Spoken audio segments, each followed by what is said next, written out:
여러분 안녕하십니까. 누리PD입니다. 윤석열 대통령이 계엄을 선포한 가장 큰 이유는 부정선거라고 합니다만 실상 그 부정선거의 그 배후에 있는 카르텔의 중심 그리고 진원지가 어디겠습니까? 중국 아닙니까? 중국. 이제 중국을 의심하고 있는 거죠.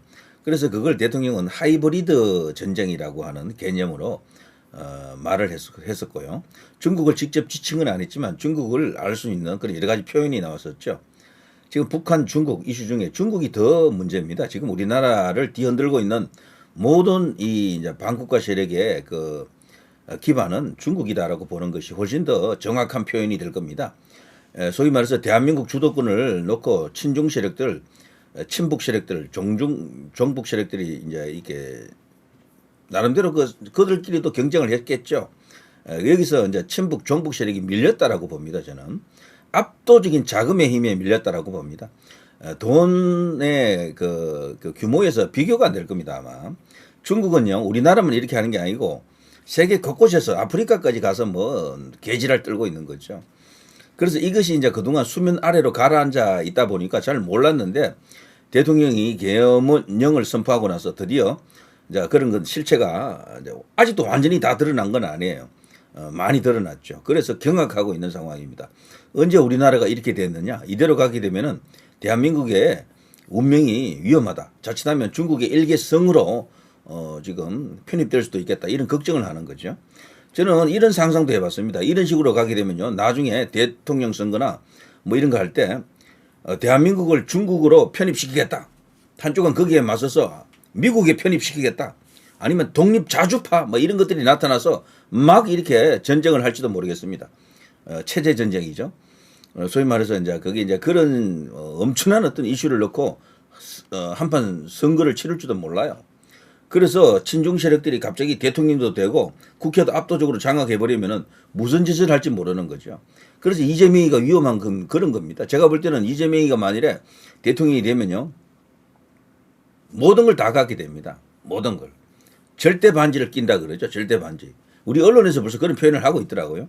지금 국회 권력에다가 지금 벌써 여의도 대통령으로 불리잖아요. 거기다 진짜 대통령까지 되어버리면은 사법부도 지금 지금 허물허물 하잖아요. 누가 견제합니까?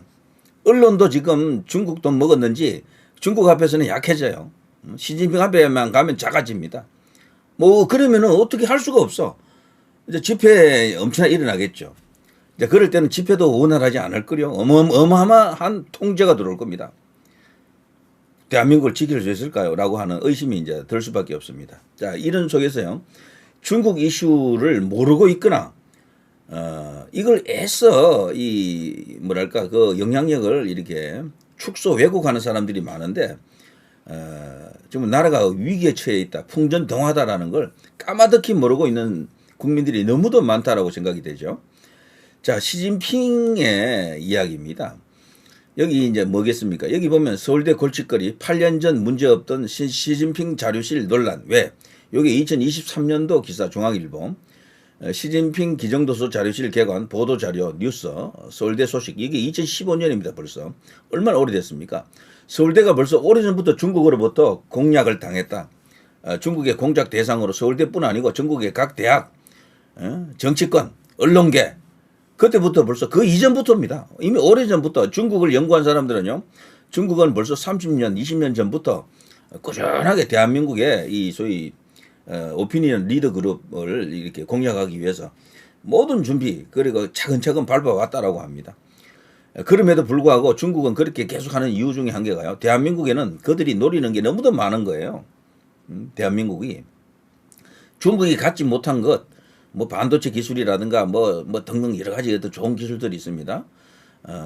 그리고 또 무기 제조 기술도 지금 대한민국의 수준이 엄청나게 지금 올라와 있잖아요. 그리고 첨단 기술도 많이 갖고 있고, 중국이 한국과 만일에 이게 짝짝꿍하게 되면은 중국 입장에서는 어마어마하게 얻는 게 많은 거죠. 북한은 자원, 남쪽은 기술 이런 것들이 되겠죠. 그리고 기업의 경쟁력, 그리고 또 여러 가지 마케팅 관련한 여러 가지 노하우, 뭐 이런 것들이 너무도 탐나는 거예요. 거기다가 이제 지정학적으로 굉장히 군사 안보적으로도 여러 가지 어떤 가치도 있고. 시진핑 입장에서는요, 다른 그 어떤 나라보다도 한반도가 탐나는 겁니다. 북한도 삼키고 남쪽도 다 삼키려고 하는 건데 그런데 북한은 저항을 합니다. 그 대표적인 예가 바로 친중파의 거두 장성택을 처형해버린 거죠. 그리고 장성택이 미는 후계자 김정남이까지도 그냥 바로 이게 자카르타에서 독극물 테러를 통해서 그냥 죽여버리잖아요. 자, 그게 북한 내부도 친중으로 가느냐, 그냥 자주 국가로 남느냐, 그 싸움이 있었어요, 옛날부터. 그래서 제가 앞선 영상에서도 잠깐 언급했습니다만, 김일성, 김정일이가 항상 그 강조하는 것이 중국을 믿지 마라, 조심해라. 천년의 적이다, 숙적이다, 천년의 원수다, 이런 말을 계속 했다라고 하지 않습니까? 자, 그런 중국이 북한에 대해서는 조금 멀어졌어요, 제가 볼 때는. 요즘 북한에서는요, 러시아하고 1등입니다. 러시아하고 이렇게 좋은 관계를 맺고 거기 위주로 가고 있어요. 그러니까 국가 공식 행사를 할 때 보면 러시아라든가 중국에서 참석하는 외교관들이 있거든요. 고위층이 있다고요. 옛날에는 중국을 먼저 이렇게 불러줬습니다. 호명을 했어요. 호청을 했는데 지금은 순서가 바뀌었잖아요. 이게 중국이 지금 어떤 입장에 있는지 이제 알려진 거죠. 그리고 북한은 오히려 중국으로부터 사실은 좀 자유롭습니다. 중국의 입김 영향력이 그렇게 세지 않아요.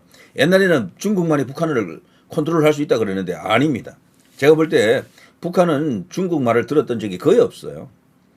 놀랍지만 그거 하나는 인정해 줘야 됩니다. 대한민국이 지금 오히려 더 위험해요. 이러다가 어느 순간 정말 제가 앞서 말씀드린 것처럼요. 선거판에서 중국으로 가자. 아예 그걸 그냥 공식적으로 일본 공약으로 던져놓고 선거할지도 몰라요. 총선이나 대선에서 그런 짓을 할지 모른다라는 겁니다.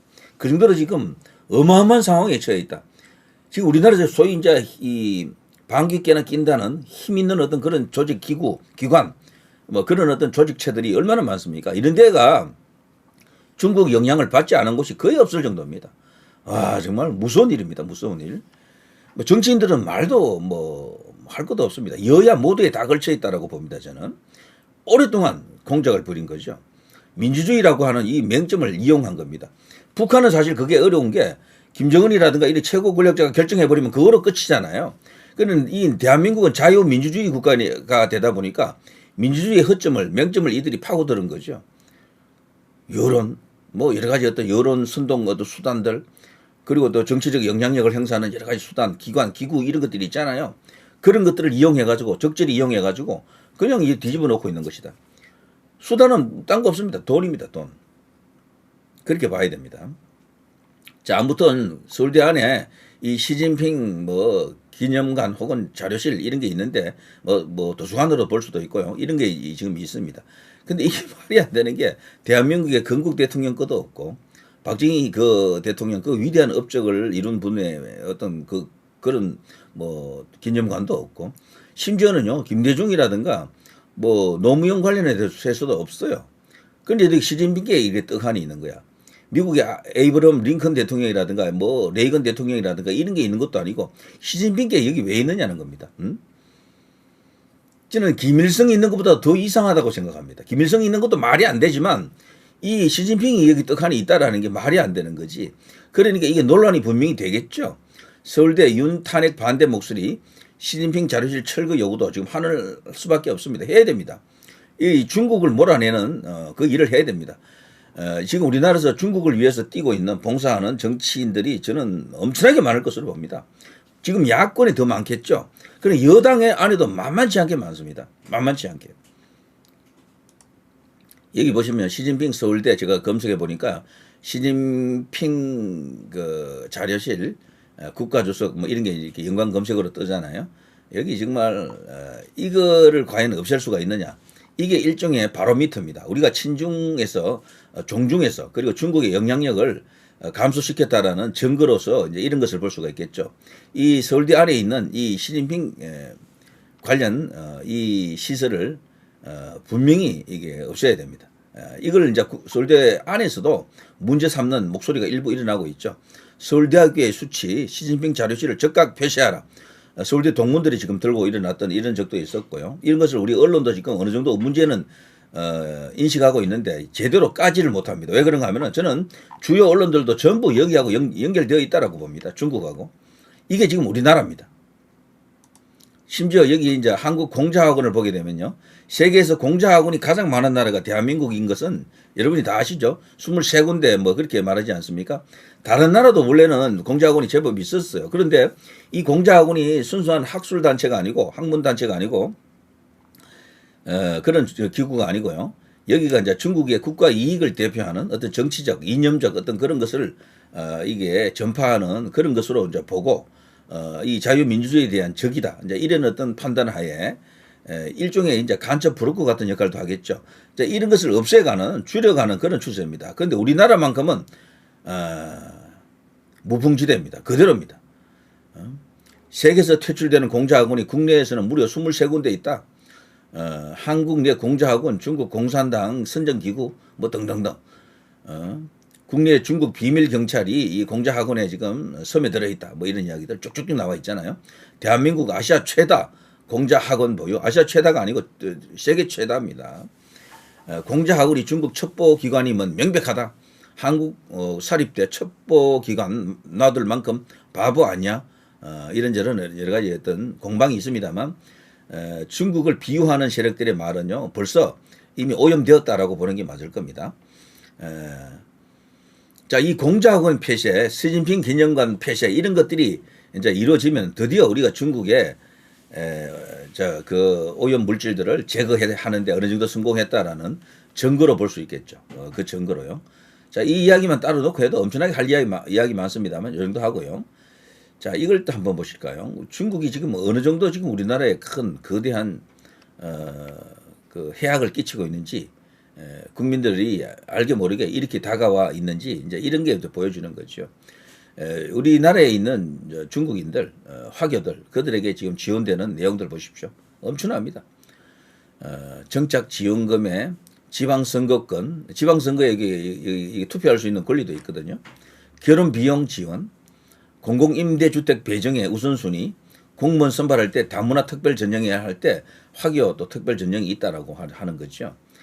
휴대폰 통신비 지원, 출산하는 경우 모든 비용 지원, 국공립 어린이집 배정의 우선권, 육아 보육 지원금, 운전면허 취득 시 모든 비용 지원, 국내 자격증 취득 시 재반 비용 지원, 자궁 경부암 예방접종비 지원, 중국 출산의 산모 도우미 지원, 중국 출신의 산모 도우미 지원, 학습지 지원, 장학금 지원, 중국인들에게 대학 입시 수시 특별 전형, 대학 등록금 지원, 기숙사 우선 배정권 부여, 은행 예금 우대금리 적용, 대출 받을 때 이자 감면, 중국인에게 외국환 송금 수수료 감면, 국내 부동산 시장에서 중국인에게는 1가구 다주택 제한을 두지 않고 양도소득세, 취득세, 등록세를 모두 감면해주는 등의 규제 면제를 시켜준다.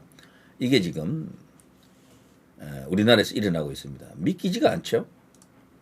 자, 이렇게 보면요. 일찍이 박정희 대통령이 얼마나 엄청난 어떤 그런 결단을 했는지 이제 알 수가 있습니다. 자, 고돈창 한국의 중앙선관위는 화웨이 중국이죠. 테크놀로지스의 서버를 사용했습니다.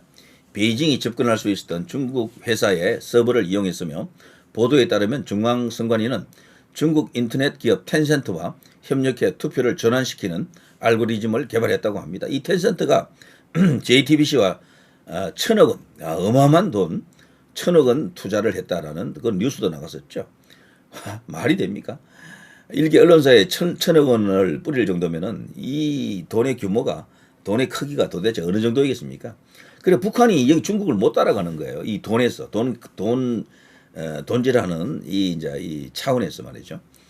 자, 박정희 대통령의 현명한 화교 정책이라고 한번 읽어보십시오.